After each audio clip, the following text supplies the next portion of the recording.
Continuamos estudiando la responsabilidad civil y decíamos que para que se configure o para que exista jurídicamente hablando esta responsabilidad civil deben concurrir estos elementos, que es el daño, la culpa y la relación de causalidad. El daño se configura como toda disminución que experimenta una persona en su patrimonio o en su acervo material o moral. Para que se evidencie el daño, deben cumplirse los siguientes requisitos. El daño debe ser cierto y debe existir. Es decir, que si se trata de un daño futuro, si se quiere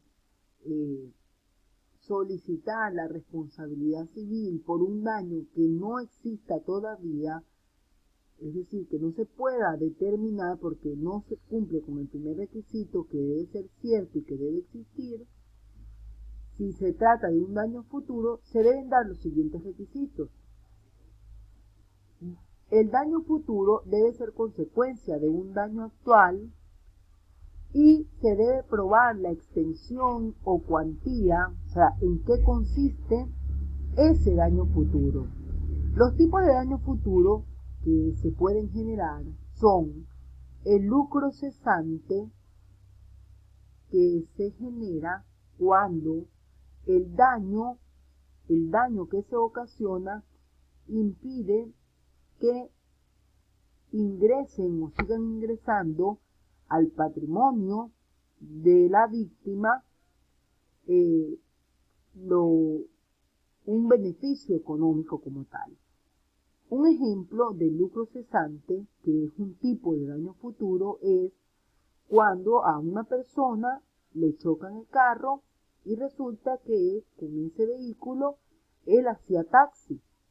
En ese caso, le impide este daño seguir percibiendo los ingresos regulares por su trabajo y allí ese daño futuro se genera como consecuencia de un daño actual que es el choque.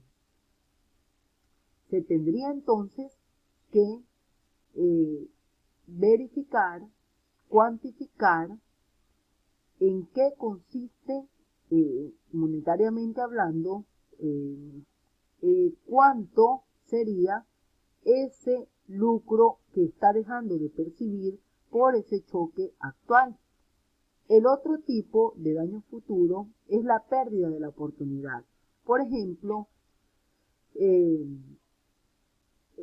hay un empresario que compra un vuelo porque necesita llegar a la firma de un contrato muy importante para su empresa y resulta que el vuelo se retrasa por una causa imputable a la aerolínea y pierde la oportunidad de firmar el contrato.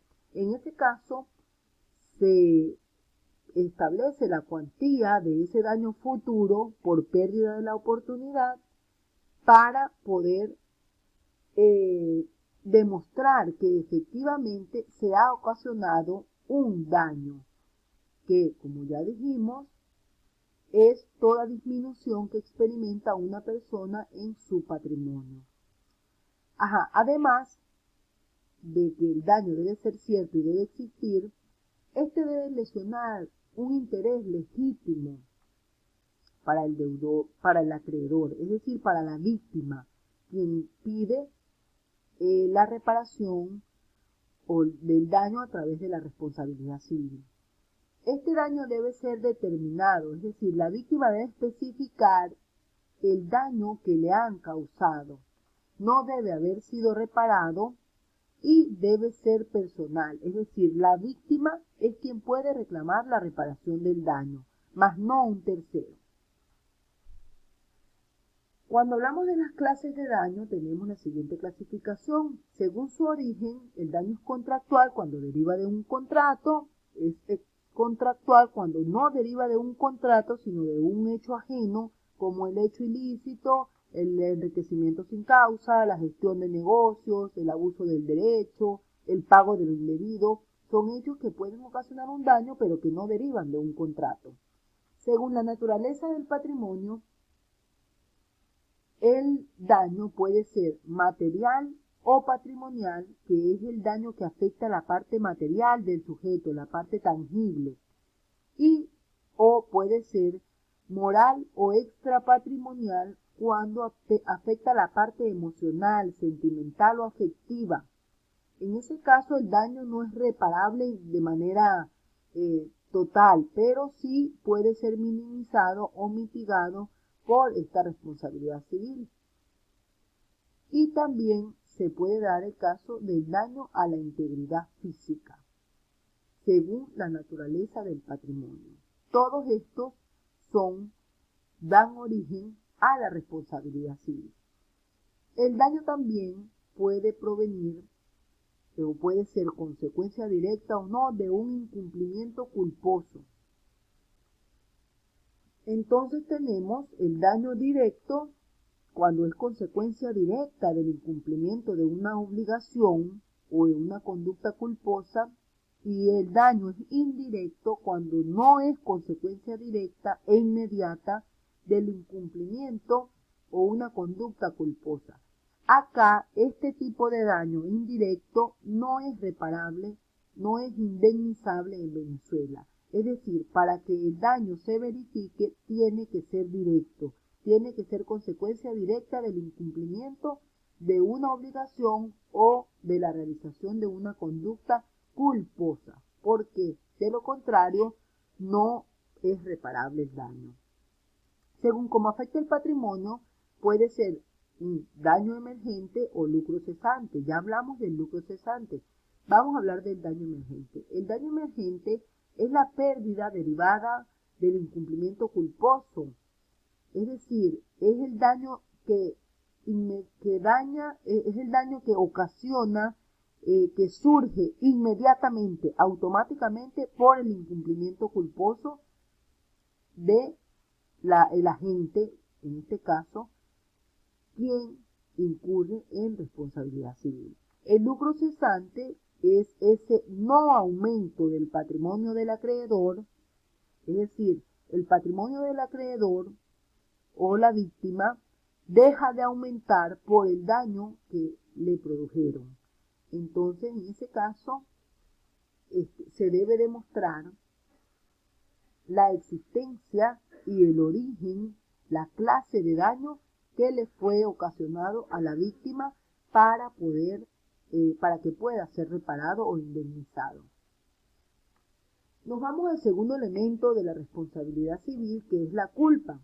La culpa es la inejecución de un deber que la persona debía conocer y observar. Los tipos de culpa son, según consiste en una actividad positiva o negativa, puede ser por negligencia, es decir, no hizo, se abstuvo de hacer, de llevar a cabo una conducta que debía observar, que debía realizar, o por imprudencia, cuando realiza una conducta que no debía realizar, no debía ejecutar determinada acción para no ocasionar un daño, pero lo hizo. Entonces, allí la culpa puede ser por negligencia o por imprudencia. Y según el grado, la culpa puede ser grave, leve o levísima. La culpa grave se verifica cuando se ocasiona un daño y el agente del daño ha actuado con la conducta del más descuidado. La culpa puede ser leve cuando el agente del daño actúa con la conducta que puede adoptar una persona de cuidado común. Y la culpa es levísima cuando el agente del daño, aún con los cuidados del más astuto, ocasiona el daño. Entonces, en esos casos, la culpa puede ser, según el grado, grave, leve o levísima. La carga de la prueba de la culpa en las obligaciones contractuales, el acreedor debe probar la existencia de una obligación de reparar el daño, y el deudor, por su parte, debería probar que el incumplimiento de esa obligación se debe a una causa extraña no imputable. Recordemos que en los contratos se responde a un por culpa levísima. Y las obligaciones extracontractuales, en este caso la víctima debe probar los supuestos del artículo 1185 del Código Civil.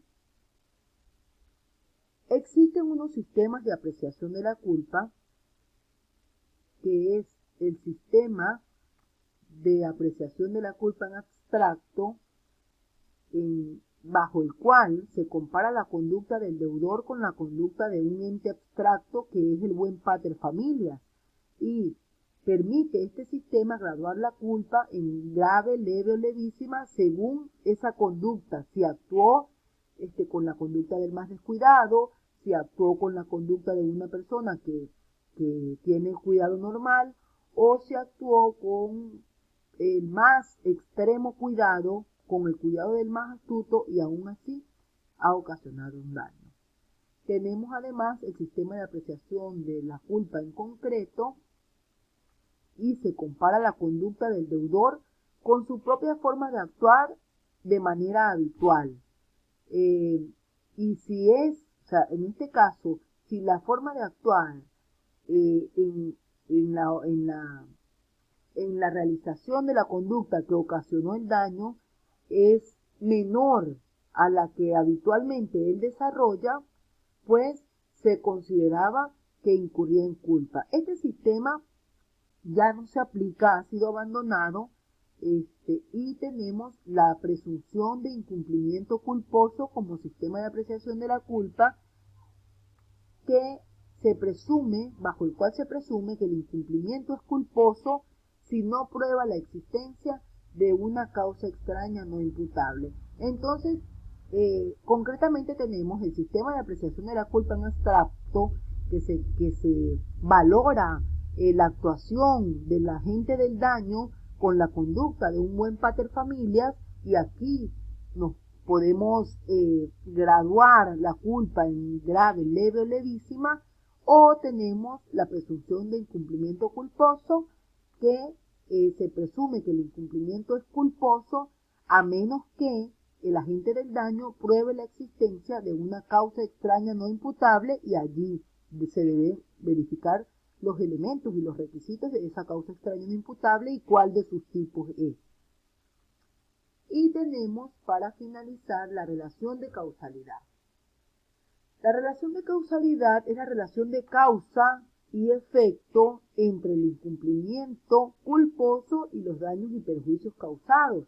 Es decir, el hecho genera una consecuencia, esta consecuencia genera otra y esta consecuencia genera otra. Esa relación de causalidad que une el hecho o la conducta que ha generado el daño con la culpa o el grado de culpa que tuvo el agente del daño.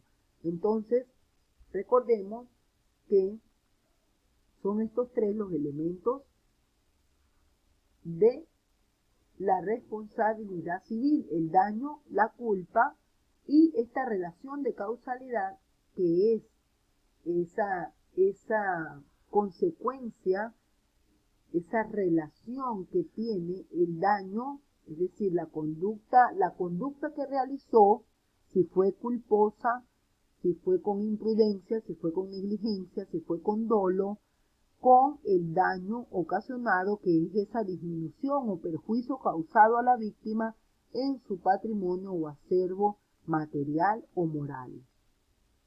Una vez dilucidados estos tres elementos, damos por concluida el estudio de la unidad número 2.